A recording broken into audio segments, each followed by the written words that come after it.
Hello दोस्तों, नमस्कार। आपका हमारे यूट्यूब चैनल बेसिक बोर्ड पर स्वागत है। जैसा कि आप जानते हैं, कल हमने पिछली कक्षा में हमने 60 रिवीजन किया था फर्स्ट चैप्टर का सामाजिक विज्ञान के। आज उसका हम बहुविकल्पी और महत्वपूर्ण क्वेश्चन का अध्ययन करेंगे और देखेंगे। चलिए तो शुरू करते हैं बहुविकल्पी प्रश्न से। पहला क्वेश्चन हमारा, राष्ट्रवाद का प्रारंभ किस देश में हुआ? कह रहा है राष्ट्रवाद का प्रारंभ किस देश से शुरू हुआ था? आंसर होगा हमारा फ्रांस। अगला क्वेश्चन है कि नेपोलियन का संबंध किस देश से था? नेपोलियन कहाँ का था? फ्रांस का। ठीक है, ऑप्शन सी। अगला क्वेश्चन है, नेपोलियन ने नागरिक संहिता कब लागू की? नागरिक संहिता में नागरिक कानून कब लागू की? 1804 में। चैप्टर पढ़ते समय हमने देखा था, नागरिक संहिता के बारे में पढ़ा था। अगला प्रश्न है, फ्रांस में गणतंत्र की घोषणा कब हुई? तो फ्रांस में गणतंत्र की घोषणा 1815 में हुई। ये सब क्वेश्चन में याद करना है, क्योंकि पेपर में हूबहू क्वेश्चन आते हैं, सेम क्वेश्चन टपकते हैं। अगला क्वेश्चन है, यूरोप में राष्ट्रवाद के उदय के कारण निम्नलिखित में से कौन से हैं? कारण बताइए उदय में राष्ट्रवाद। नए मध्यम वर्ग का उदय, विचारवादी विचारधारा का प्रसार, क्रांतिकारियों का उदय, ये सभी पॉइंट थे राष्ट्रवाद के उदय के कारण। यानी आंसर ये सभी होगा। अगला क्वेश्चन है, यूरोप में किस दशक में बड़ी आर्थिक मंदी आई? किस दशक में आई थी? 1830 के दशक में आई थी। अगला क्वेश्चन हमारा है, निम्नलिखित में से किस युद्ध में जर्मनी का एकीकरण स्वप्न पूर्ण हुआ? कब जर्मनी का एकीकरण हुआ, किस युद्ध के बाद? तो ये देखेंगे, फ्रांस और प्रसा, फ्रांस के बगल में प्रसा है, उस युद्ध के बाद जर्मनी का एकीकरण पूर्ण हुआ। प्रसा के राजा विलियम प्रथम को जर्मनी का सम्राट कब घोषित किया गया? ये जनवरी 1871 में। ठीक है। अगला क्वेश्चन हमारा है, जर्मनी के एकीकरण में मुख्य भूमिका किसने निभाई थी? तो मुख्य भूमिका में कौन थे? ऑटो वॉन बिस्मार्क, जिसे जर्मनी के एकीकरण का लौह पुरुष कहा जाता है। निम्नलिखित में से किसने इटली के एकीकरण के संभव बनाया? ये सभी थे उसमें, मेजनी था, गैरिबाल्डी, कावूर, ये सभी लोग थे। अगला क्वेश्चन है, जूसेपे मेस्सनी को किसने सामाजिक आदेश का सबसे बड़ा दुश्मन बताया? तो मैटरनिक एक समाज विचारक थे, उन्होंने मैट्रिक को सामाजिक आदेश का सबसे बड़ा दुश्मन बताया।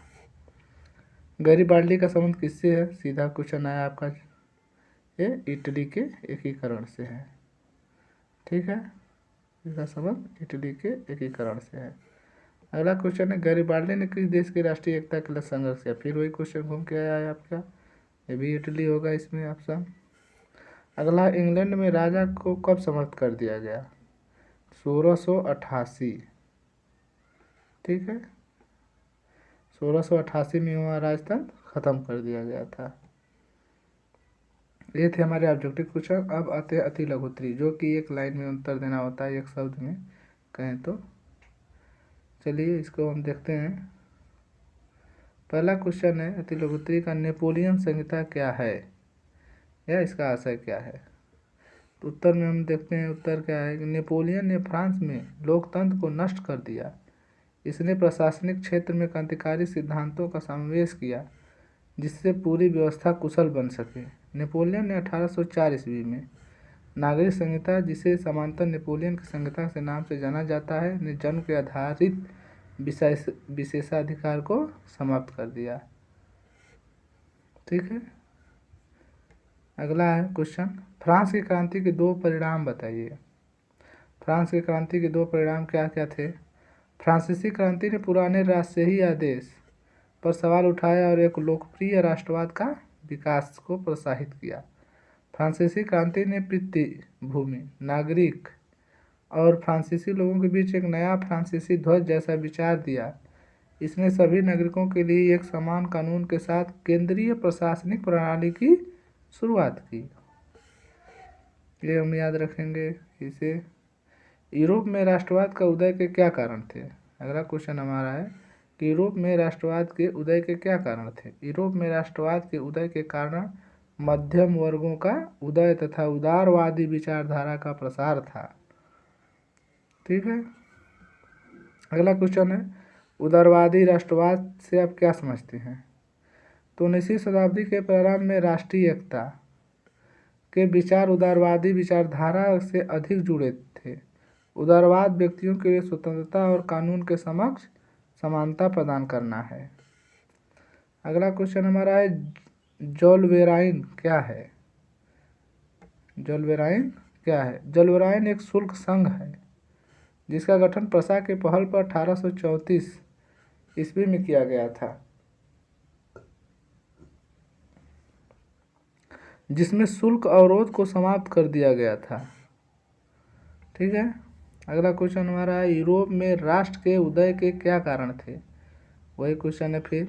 यूरोप में राष्ट्रवाद के उदय के नए मध्यम वर्ग का उदय तथा उदारी विचारधारा का प्रसार था। ठीक है। फिर से लग गया चैप्टर। अगला क्वेश्चन है वियना के संधि के मुख्य उद्देश्य क्या थे? वियना ऑस्ट्रिया की राजधानी वियना है, उसके मुख्य उद्देश्य क्या थे? वियना की संधि का मुख्य उद्देश्य नेपोलियन द्वारा परास्त हुए राजशाहों को बहाल करना था तथा यूरोप में एक नई रूढ़िवादी व्यवस्था स्थापित करना था। ग्रीस को एक स्वतंत्र राष्ट्र के रूप में कब मान्यता मिली? ग्रीस में स्वतंत्रता के लिए 1821 ईस्वी में संघर्ष हुआ और 1832 ईस्वी की कुस्तुनिया की संधि ने एक स्वतंत्र राष्ट्र के रूप में ग्रीस को मान्यता दी। 10 से 11 सालों में उसको स्वतंत्र राष्ट्र की मान्यता मिल गई। अगला क्वेश्चन है 1871 में जर्मनी का सम्राट किसको घोषित किया गया? 1871 में प्रसा के शासक विलियम प्रथम को जर्मनी का सम्राट घोषित किया गया, जो कि जर्मनी का एकीकरण हो गया। अगला है क्वेश्चन जर्मनी का एकीकरण कब और कैसे हुआ? या अथवा में करके जर्मनी के एकीकरण में सबसे महत्वपूर्ण योगदान किसका था? जर्मनी का प्रथम सम्राट कौन घोषित हुआ? ये सब क्वेश्चन का एक ही आंसर है हमारा। 1848 ईस्वी में जर्मन संप्रदाय के विभिन्न क्षेत्रों को मिलाकर निर्वाचित संसद द्वारा नियंत्रित राज्य बनाने का प्रयास किया गया। प्रसा ने राष्ट्रीय एकीकृत आंदोलन का नेतृत्व किया। प्रसा के मुख्यमंत्री ऑटो वान बिस्मार्क को इस प्रक्रिया का जनक माना जाता है। विलियम प्रथम को जर्मनी का प्रथम सम्राट घोषित किया गया था। ठीक, याद रखेंगे। एकीकृत करने वाला बिस्मार्क था और सम्राट बना विलियम प्रथम। अगला क्वेश्चन हम देखते हैं 1832 की संधि का नाम बताइए। 1832 में कौन संधि हुई जिसने यूनान को एक स्वतंत्र राष्ट्र बना दिया? 1832 में कुस्तुनिया की संधि ने यूनान को एक स्वतंत्र राष्ट्र की मान्यता दी। 1815 ईस्वी के बाद वर्षों के दौरान यूरोप के क्रांतिकारियों का मुख्य उद्देश्य क्या था? 1815 के बाद के वर्षों के यूरोप के क्रांतिकारियों का मुख्य उद्देश्य आवश्यक रूप से राष्ट्र राज्य का निर्माण करना था। ठीक है। अगला क्वेश्चन है इटली के एकीकरण में प्रसिद्ध व्यक्तियों के नाम बताइए। तो ये आपको 3 नाम याद करना है। इटली के एक प्रसिद्ध व्यक्ति थे जूसेपे मेस्सिनी, काउंटी कैबिलो डी काबूर और जूसेपे गैरीबाल्डी। मेस्सिनी, कैबिलो डी काबूर और गैरीबाल्डी। इटली का एकीकरण कब हुआ था? अगला क्वेश्चन है हमारा इसका है संयुक्त इटली की घोषणा 1860 ईस्वी में हुई थी तथा इतालवी राज्यों को सर्वसम्मति से पीटमांड के साथ एकजुट किया गया। रोम सार्डिया का एक हिस्सा बन गया। इस तरह इटली का एकीकरण 1871 ईस्वी में हुआ। आयरलैंड का विलय किस देश के साथ हुआ था?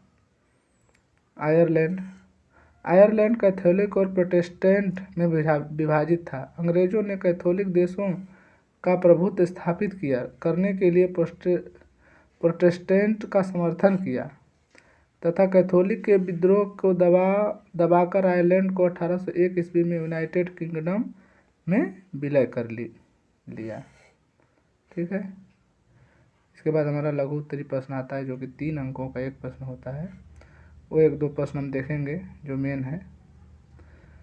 पहला प्रश्न इसका है, अपने शासन वाले क्षेत्रों में शासन व्यवस्था को अधिक कुशल बनाने के लिए नेपोलियन ने क्या किया। नेपोलियन के बारे में देखे जाते हैं। अपने शासन वाले क्षेत्रों के शासन को अधिक कुशल बनाने के लिए नेपोलियन निम्न बदलाव किए थे। नेपोलियन संहिता द्वारा जन्म पर आधारित विशेषाधिकार समाप्त कर दिया तथा इसके स्थान पर कानून के समक्ष बराबरी और समसम्मति के अधिकारों का सुरक्षित बनाया गया। सभी क्षेत्रों में समान कर व्यवस्था लागू की गई।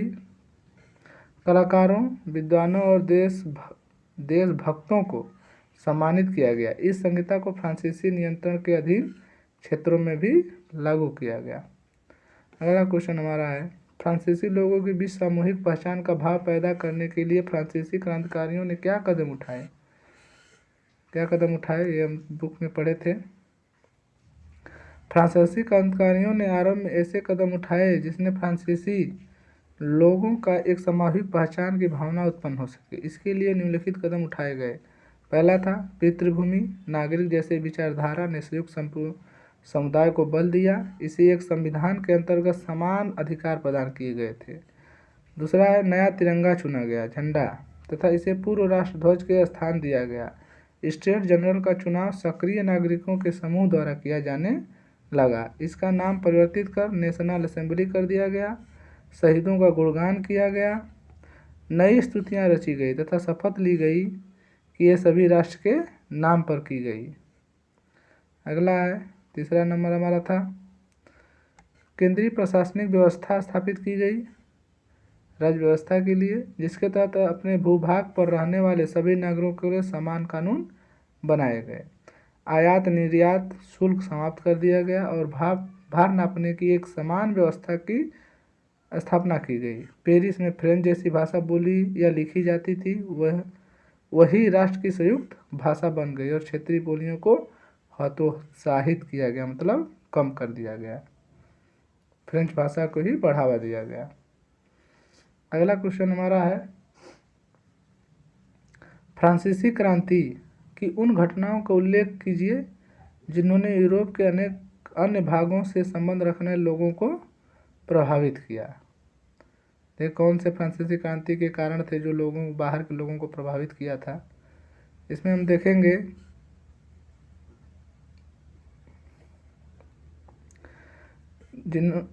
फ्रांसीसी क्रांति कुछ घटनाएं निम्नलिखित थी जिन्हें यूरोप के अन्य भागों को संबंध रखने वालों को भी अत्यधिक प्रभावित किया।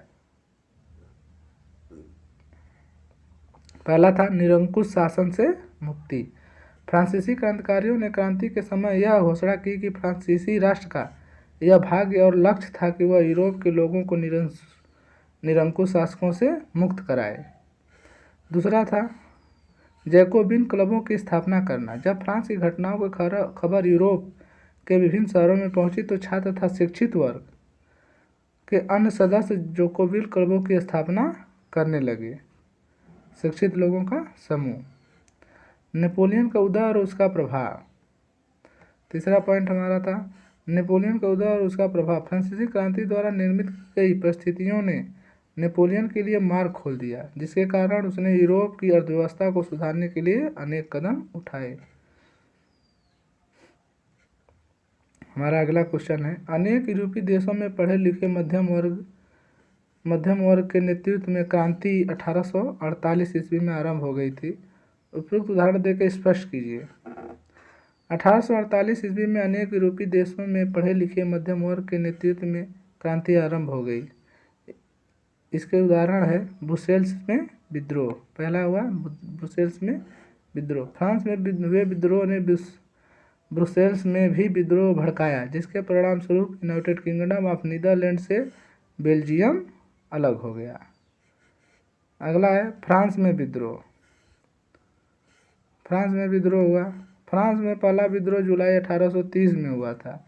नेपोलियन के बाद जब बुर्बो राजा, जिन्हें रूढ़िवादी प्रतिक्रिया के समय सत्ता बहाली किया गया था, उन्हें उदारवादी क्रांतिकारियों ने भगा दिया।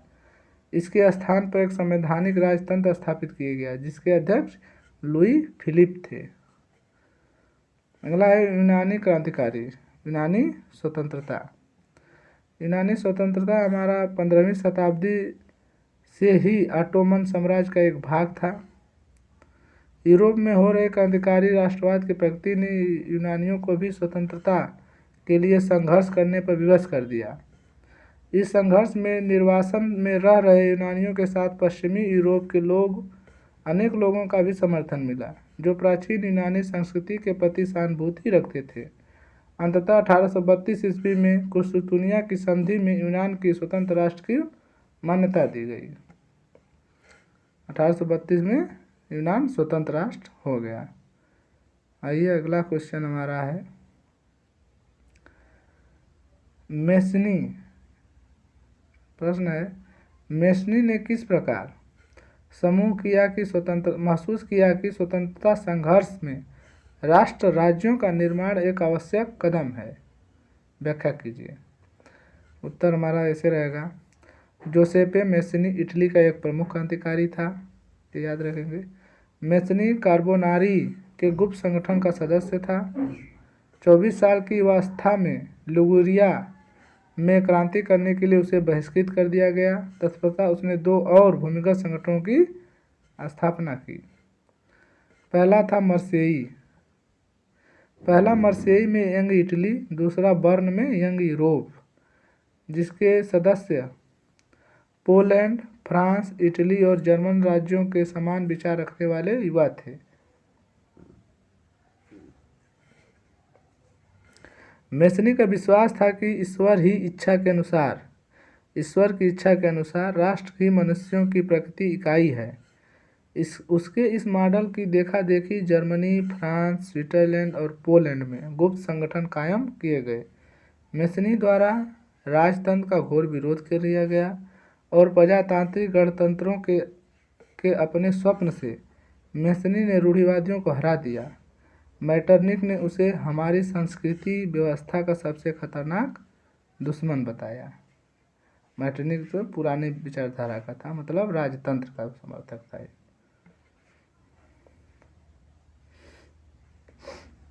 अगला क्वेश्चन हमारा है मारियाना और जर्मेनिया कौन थे? जिस तरह उन्हें चित्रित किया गया उनका महत्व क्या था? मारियाना एक लोकप्रिय ईसाई नाम है जिसे फ्रांस में जन राष्ट्र के विचार को रेखांकित करने के लिए नारी रूप में चित्रित किया गया। अंततः फ्रांस ने अपने स्वतंत्रता के नारी प्रतीक को यही नाम दिया। मारियाना की प्रतिमाएं सार्वजनिक स्थानों पर लगाई गईं ताकि जनता को राष्ट्रीय एकता एवं प्रतीक का स्मरण होता रहे। मारियाना के चित्र सिक्कों और डाक टिकटों पर भी अंकित किए गए। जैसे राष्ट्रीय एकता बढ़ाने के लिए भारत में क्या बोला जाता है? भारत माता की जय। ठीक है, इसीलिए वहाँ जो है फ्रांस में मारियाना का चित्रण किया गया। दूसरा शब्द है जर्मेनिया। यह जर्मन राष्ट्र के नारी रूपक है। जर्मनी में जर्मन राष्ट्र का नारी रूपक थी। जर्मेनिया के प्रत्यक्ष साक्ष्य अभिव्यक्ति के लिए वह बलूत वृक्ष के पत्तों का मुकुट पहनती है जिसे जर्मन वीरता का प्रतीक माना जाता है। जर्मेनिया के हाथ में वो तलवार दी गई, उस पर जर्मन तलवार जर्मन राइन की रक्षा करती है अंकित है।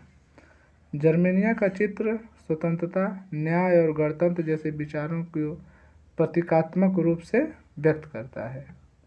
ये भावनाओं से जुड़ने के लिए किया गया। अगला क्वेश्चन हमारा है 19वीं सदी में यूरोप में राष्ट्रवाद के विकास के लिए उत्तरदायी किन्हीं 4 प्रमुख कारणों का उल्लेख कीजिए।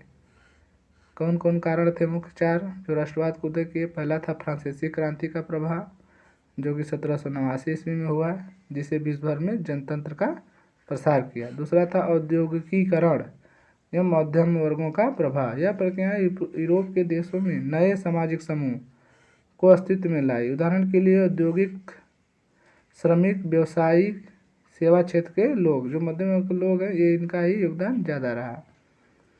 और तीसरा है रूमानीवाद।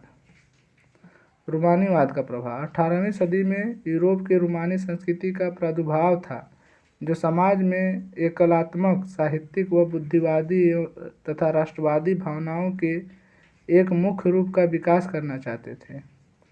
चौथा कारण था उदारीकरण। तत्कालीन समाज में आर्थिक उदारवाद की भावना के साथ साथ राष्ट्र राज्यों को भी बढ़ावा दिया। उदारवाद व्यक्ति की स्वतंत्रता और सभी के लिए समान कानून वकालत करता रहा। अगला क्वेश्चन हमारा है, उदारवादियों की 1848 ईस्वी की क्रांति का क्या अर्थ लगाया जाता है? उदारवादियों ने किन राजनीतिक, सामाजिक एवं आर्थिक विचारों को बढ़ावा दिया? उदारवादियों ने 1848 ईस्वी में क्रांति का अर्थ राजतंत्र का अंत और गणतंत्र की स्थापना करना था। इस क्रांति को लाने में मध्यम वर्ग का बहुत बड़ा योगदान था। यही कारण है कि यहाँ राजनीतिक, सामाजिक और आर्थिक परिवर्तन हुए, जो निम्नलिखित थे। पहला था सामाजिक क्षेत्र में परिवर्तन, समाज में परिवर्तन हुआ। कुलीन वर्गों की अपेक्षा मध्यम वर्ग के सभी क्षेत्रों में महिलाओं की भागीदारी बढ़ी, जिसमें कुलीन वर्ग की श्रेष्ठता कम हुई। महिलाओं को पुरुषों के समान दर्जा दिया गया तथा सभी क्षेत्रों में भागीदारी को महत्व भी समझा गया। आर्थिक क्षेत्र में परिवर्तन हुए। भूदासता और बंधुआ मजदूरी का अंत किया गया। 1848 ईस्वी में खाद्य सामग्री का अभाव एवं बढ़ती बेरोजगारी की समस्या के कारण जनजीवन अस्त व्यस्त हो चुका था, अतः इसके समाधान के लिए उदारवादियों के द्वारा क्रांति या प्रदर्शन किया गया। राजनीतिक क्षेत्र में परिवर्तन हुए। राजतंत्र का अंत तथा गणतंत्र की स्थापना की गई। महिलाओं को राजनीतिक अधिकार दिए गए, मताधिकार दिए गए जाने की मांग की जाने लगी। Germany, Italy, Poland, Austro Hungarian साम्राज्य में उदारवादी मध्यम वर्गों के स्त्री पुरुष को संविधानवाद की अपनी मांग को राष्ट्रीय एकीकरण में जोड़ा गया। ये थे हमारे मुख्य बिंदु। अगला क्वेश्चन हमारा है, जर्मनी एकीकरण की प्रक्रिया को संक्षेप में, जो कि पीछे पढ़ते आए हैं। 1848 ईस्वी में यूरोप के राज्य शक्ति और राजनीतिक वर्चस्व पर अपना प्रभुत्व स्थापित करने के लिए रूढ़िवादियों ने अक्सर राष्ट्रवाद भावनाओं का प्रयोग किया। जर्मनी में मध्यमवर्गीय लोगों के बीच राष्ट्रवादी भावनाएं व्यापक रूप से फैली और 1848 में जर्मनी संप्रदाय के विभिन्न क्षेत्रों में मिलाकर निर्वाचित संसद द्वारा नियंत्रित राज्य बनाने का प्रयास किया गया। प्रशा ने राष्ट्रीय एकीकरण के आंदोलन का नेतृत्व किया, इसलिए प्रशा के प्रमुख मंत्री ऑटो वान बिस्मार्क को इस प्रक्रिया का जनक माना जाता है, जिसने प्रशा की सेनाओं और नौकरशाही को सहायता ली। जर्मनी के एकीकरण के समय भी बहुत बड़ी घटनाएं थी। कौन कौन? ऑस्ट्रिया, डेनमार्क और फ्रांस के साथ 7 वर्षों तक लड़ा गया युद्ध प्रशा की जीत के साथ समाप्त हो गया। एकीकरण की प्रक्रिया पूरी हो गई। 18 जनवरी 1871 को जर्मनी राज्यों के शासकों, सेना के प्रतिनिधियों, प्रमुख मंत्री ऑटो वान बिस्मार्क सहित प्रशा के महत्वपूर्ण मंत्रियों की एक बैठक वर्साई के महल में हुई, जिसमें काइजर विलियम प्रथम की अध्यक्षता में नए जर्मन साम्राज्य की घोषणा की गई। जर्मनी की मुद्रा, बैंकिंग, कानून और न्याय प्रणाली की आधुनिकीकरण पर नया राज्य बल दिया गया। ठीक है, आज के लिए इतना ही रहने देते हैं। चलिए कल मिलेंगे, तब तक के लिए नमस्कार।